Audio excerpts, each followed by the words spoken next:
చిత్ర పరిశ్రమలో? నేను నాకేంటో తెలియదండి, నాదంతా మానసికమైన సంబంధం తప్ప ఫిజికల్గానే పెట్టుకోనండి. ఏంటో తెలియదు నాకు ఎవరితోని.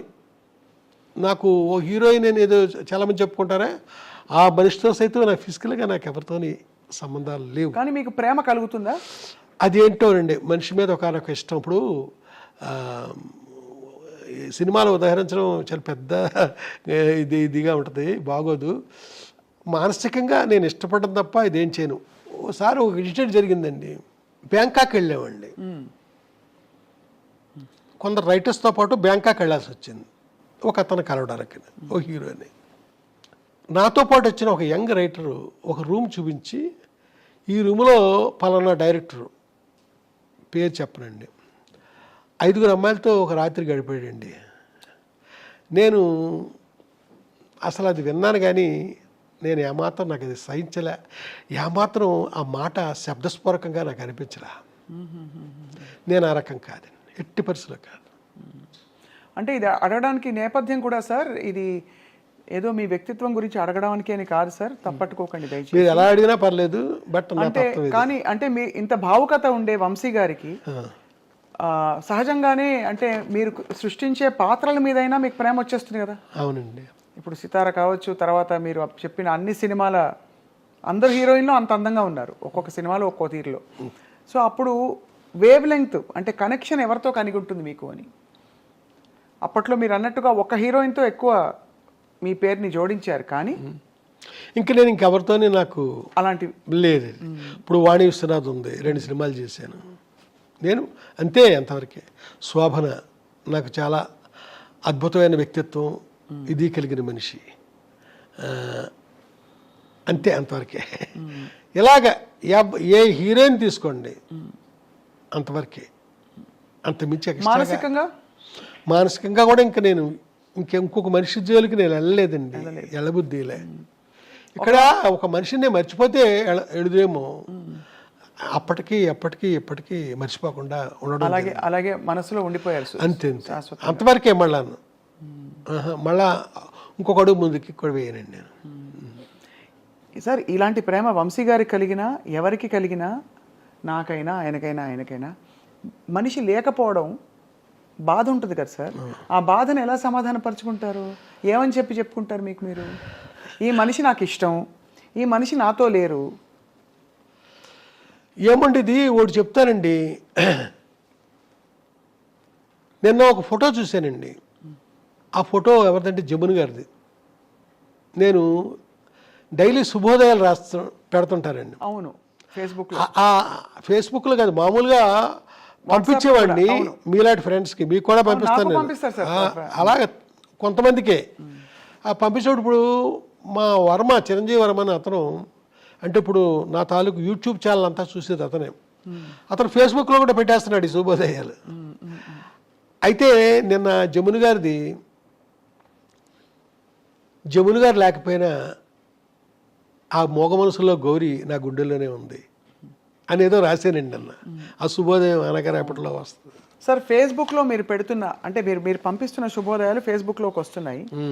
అందులో సరే జమున గారిది పెట్టడం ఒక ఎత్తు అయితే, ఒక రొట్టె ముక్కలు అమ్ముకునే ఒక ఫోటో పెట్టి అక్కడ తమిళంలో ఒక ఏదో రాసి ఉంటే దానికి అంత స్పందన రావడం ఏంటి? వీళ్ళు మళ్ళీ మా పసలపూడి రావాలి అని చెప్పి వచ్చే రామారావు అని మీరు రాశారేంటి అనే ఒక ప్రశ్నకి ఏం చెప్తారు సార్? ఏమైందంటేనండి, చాలామంది వేరే విధంగా రియాక్ట్ అయ్యారండి. మీ పసలపూడిలో ఆ రామారావు అనేవాడు బిస్కెట్లు అమ్ముతాడని రాశావు, చూస్తే అది తమిళ అక్షరాలు రాసిన తమిళనాడు ఫోటో, అది ఏంటిది అని ఇలాగా అడిగారండి. నేను చెప్పేది ఏంటంటే, నా చైల్డ్హుడ్లో నేను నిక్కర్లు వేసుకుని తిరిగే రోజుల్లో రామచంద్రపురం నుంచి, మాకు పక్కనే ఉన్న 2 కిలోమీటర్స్ దూరంలో ఉన్న రామచంద్రపురం నుంచి నిక్కరో చొక్కా వేసుకుని రామారావు అనే ఒక అతను వచ్చేవాడు. వచ్చి మా ఊర్లో ఆ రొట్టి బిస్కెట్లు అమ్మేవాడు. ఆ అమ్మినప్పుడు చూడండి కొన్ని బిస్కెట్లు ఇరిగిపోతాయి ముక్కల కింద. మాలాంటి పిల్లల్ని పిలిచి అందరికీ పంచిపెట్టేవాడు అతను. ఆడ పెడతాడేసి పరిగెట్టుకుంటూ వెళ్ళేవాళ్ళం మేము. ఈ ఫోటో చూసిన నాకు, ఈ తమిళ అతని ఫోటో చూసిన నాకు ఆనాటి రామారావు గుర్తొచ్చాడండి. గుర్తొచ్చి నేను అలా పెట్టాను. అలా రామారావు గుర్తొచ్చాడు నాకు, అలాగా నేను రాయడం జరగలేదు. దాంతో ఈ తమిళ ఫోటో పెట్టి మా పసరపొడిచిన రామారావు అని రాస్తావా అనేసి కొంతమంది కొంచెం కాంట్రవర్షియల్గా ప్రవర్తించారు. నా ఉద్దేశం, నా బాల్యంలో నేను అప్పుడు చూసిన రామారావు నాకు ఇప్పుడు గుర్తొచ్చాడు అని నేను ఆ వాక్యం నిర్మాణం చూసారా, అది సరిగ్గా జరగలేదు. అది అంటే మీ కవి హృదయం వాళ్ళకి అర్థం కాలేదు. కవి హృదయం అంటే ఇక్కడ కవి హృదయం కాదండి, నా స్పష్టత లేదు నేను చెప్పిన దాంట్లో. ఇది ఆనాడు నాకు ఆ రామారావు గుర్తొచ్చాడు ఇతను చూశాక అంటే పాపం ఎవరో మాట్లాడరు.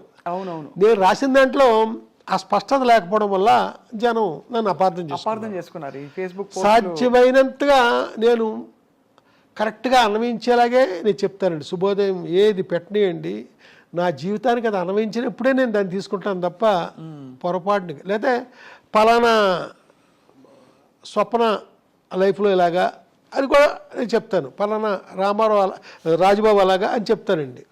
ఇక్కడ మట్టికి అలా జరిగింది. వివరణ ఇవ్వకపోవడం, వివరణ ఇవ్వలేదు, తప్ప ఇంకేం కాదు.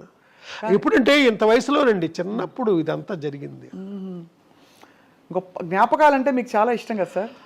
జ్ఞాపకాలంటే ఆకుపచ్చని జ్ఞాపకాలు, పొలమారిన జ్ఞాపకాలు, ఇలాగ జ్ఞాపకాలు మీద చాలా ఉన్నాయండి. ఇంకా రాయాల్సినవి కూడా ఉన్నాయి.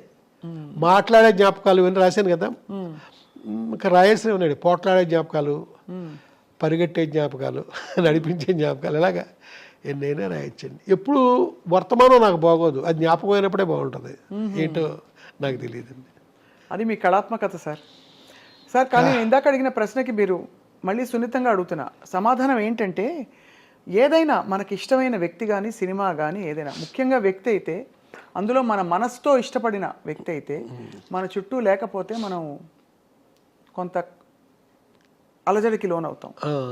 ఆ అలజడిని మీరు ఎలా సమాధాన పరుచుకున్నారు? ఇప్పుడు ఉండకపోవచ్చు కానీ ఎప్పటికే వాళ్ళే అని చెప్పారు కాబట్టి సున్నితంగా అడుగుతున్నాను. ఇది ఇప్పుడు ఏమీ లేదండి, ఒక ఒక ఒక ఎన్నో ఏళ్ల క్రితం మ్యాటర్ ఇది.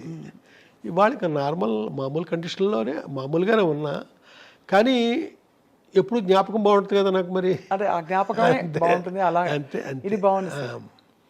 మళ్ళా గతం నిజం కావాలి అని కూడా నేను ఇప్పుడు కోరుకోను, ఎందుకంటే అవ్వదు కాబట్టి. సార్ వంశీ గారి విజయంలో